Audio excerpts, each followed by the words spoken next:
wonder if we could, in kindergarten, use some of that today. But before I do, I need to show you something real quick.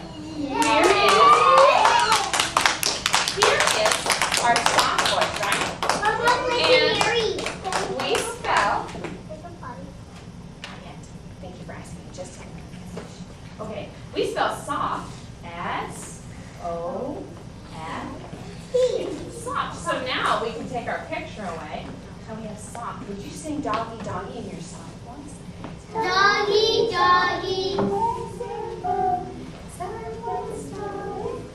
You're home. And instead of daytime, we can spell loud. L-O-U-D. Now we can use the real word like big kids. Ready? Doggy, doggy in your loud voice. Doggy, doggy, where's your bone?